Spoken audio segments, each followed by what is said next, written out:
Hola chicos, mi nombre es Dalila Garrido. Hoy me encuentro acompañado del director y productor del Buen Librero. Él es Gianfranco Ureña. ¿Qué tal, Gianfranco? ¿Cómo estás?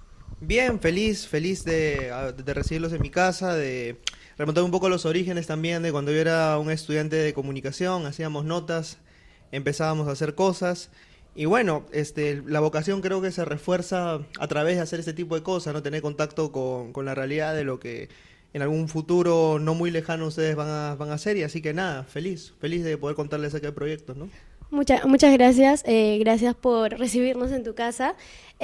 Primero quisiera saber qué es el podcast o cómo así iniciaste en esta cama, qué es el podcast. Bueno, en realidad yo desde 2017 había tenido como intentos aislados de poder hacer algo más que simplemente web, simplemente redes, Facebook, Twitter, Instagram.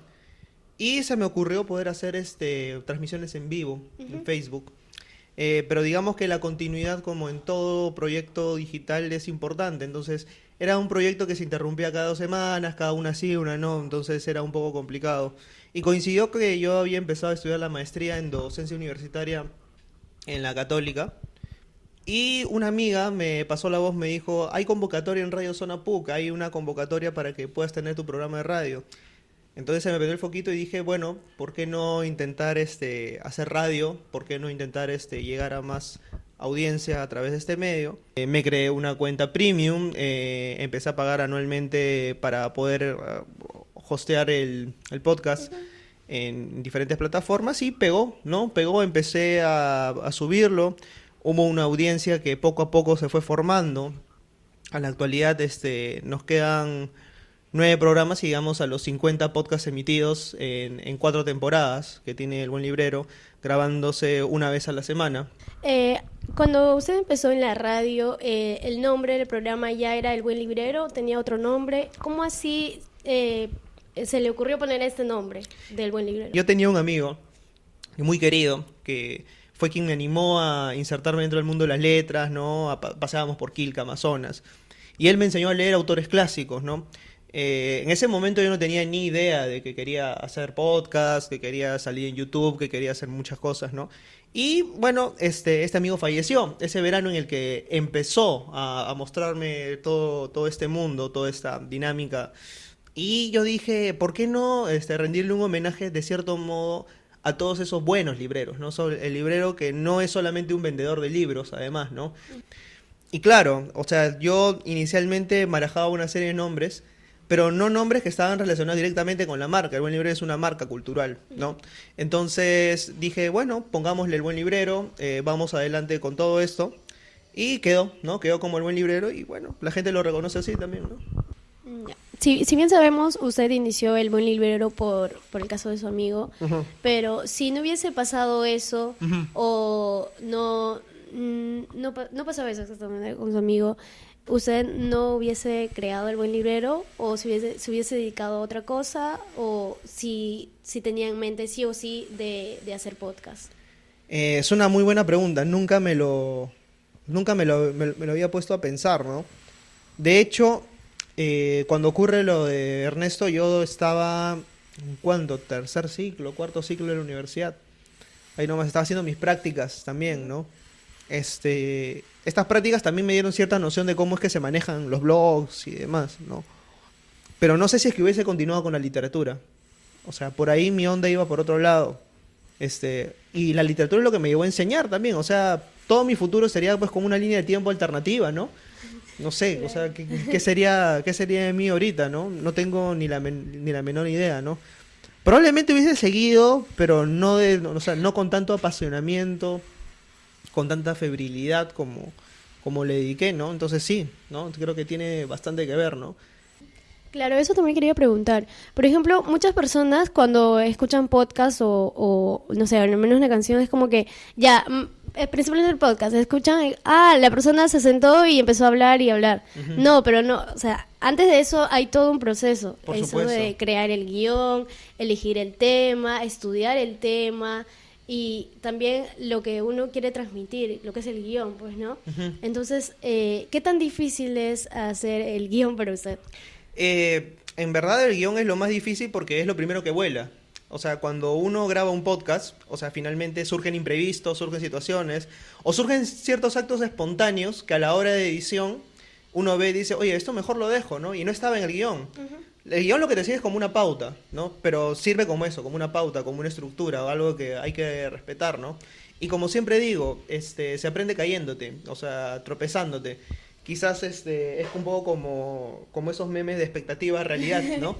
Yo quiero hacer un podcast a lo moloco y termina saliéndome un monólogo sin mayor sentido. Entonces, ¿cómo es que yo me acerco más hacia lo que yo quiero y finalmente lo estoy logrando o no, ¿no? Yo creo que es más, luego de haber hecho todo el proceso, lo que te queda para aplicarlo al siguiente y se va mejorando, ¿no? ¿Cómo cree usted o cómo incentivaría a los estudiantes a que consuman podcast? Sí, de hecho es bueno que lo menciones. Yo también soy profesor, también trabajo en colegio y uno de los trabajos que realicé hace poco fue hacer a que los chicos hagan un podcast. La primera impresión, o sea, que tuvieron fue esto con qué se come, como bien mencionas, ¿no? Sí. Porque claro, el mundo de ellos es el YouTube, el mundo de ellos es el Netflix, el mundo de ellos es el TikTok, una cultura 100% audiovisual. Fue que, si bien los chicos no tenían idea de qué era el podcast y tenían una variedad de estímulos para poder hacerlo, podían convertirlo en una canción, en un rap, en un cuento, de una u otra manera terminaban leyendo. Y el objetivo pedagógico era ese. Entonces era cuestión de pensar por qué no ir un paso más allá y empezar a utilizar las TICs como una herramienta de estímulo para el aprendizaje colaborativo, para llegar a habilidades de expresión oral, que se trabaja muchísimo en el podcast, y de expresión escrita, porque necesitas un guión. Entonces todo eso se va retroalimentando para poder finalmente llegar. Entonces creo que sí, el podcast es una herramienta potentísima, dependiendo del lugar, dependiendo del estímulo y dependiendo de lo que se quiera lograr, ¿no? Finalmente creo que todas las herramientas y las balas pueden ir apuntadas hacia eso, ¿no? ¿Cómo así llegó a la conclusión de que usted tenía que dirigirse a ese grupo y llegar además? Porque al inicio como que estudiarlo y yo digo, quiero llegar a este grupo de personas, no, suponiendo de 20 a 30, ¿y cómo hago para llegar? ¿Fue muy difícil eso? Difícil desde el lado personal, porque creo que a veces uno tiene tanto ego o tanto que cree que... A ver, por ejemplo, mi ego pasaba por tratar de entender que todo el mundo tenía que pensar de una manera, ¿no? Tenía que entender el libro de esta manera. Si no lo entendiste de esa manera, estás mal. Si es que tú sales a la calle y no generas una transformación, estás mal. Y tratar de ponerme de ese lado. Y no es así. O sea, en audiencias tú tienes un público que, claro, puede pensar de esa manera vertical y directa, pero tienes un crisol de opciones que están a los costados. ¿Y por qué no puedes atraer a esas personas que están en los costados hacia un centro y dirigirlas hacia un objetivo común, que es consuman el libro? Tu objetivo es que lleguen al libro. De ahí no depende de ti la opinión que se puedan generar o no. Entonces creo que fue un trabajo personal más que profesional. O sea, de irme despercudiendo de a pocos de esta serie de prejuicios y de cuestiones, dejar el ego de lado y ponerme a pensar en función al producto y no en función a mí. Claro. ¿Qué le diría a los estudiantes para que puedan seguir el buen librero, para que se puedan culturizar con el buen librero? Bueno, básicamente invitarlos a poder seguir el buen librero. Tenemos Instagram, tenemos Facebook. ¿Aquí? ¿Esta es mi cámara? Ya. Bueno, invitarlos a que puedan seguir el buen librero. Tenemos Instagram, tenemos Facebook, tenemos web. Tenemos Spotify, hemos salido en el recuento de algunas personas que han estado escuchando el podcast. Esperamos que tú puedas ser el siguiente en escucharnos, que puedas colocarte los audífonos, soplarte un tráfico en hora punta de Javier Prado escuchando las entrevistas o los gags que tenemos para ustedes. Y que si quieren acercarse a la literatura de una manera entretenida, no ligera, pero sí entretenida, pueden hacerlo a través de todas estas plataformas, que finalmente la chamba y todo lo que se hace con el mayor gusto del mundo, ¿no?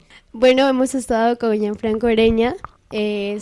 Como ya bien lo mencionamos al inicio de la entrevista, él es director y productor del El Buen Librero. lo podemos encontrar en las diferentes plataformas como él mencionó, que es en Facebook, Instagram, Spotify, también en páginas web, ¿verdad? Sí, claro, en la página web, elbuenlibrero.com. Claro. Instagram, Facebook como El Buen Librero.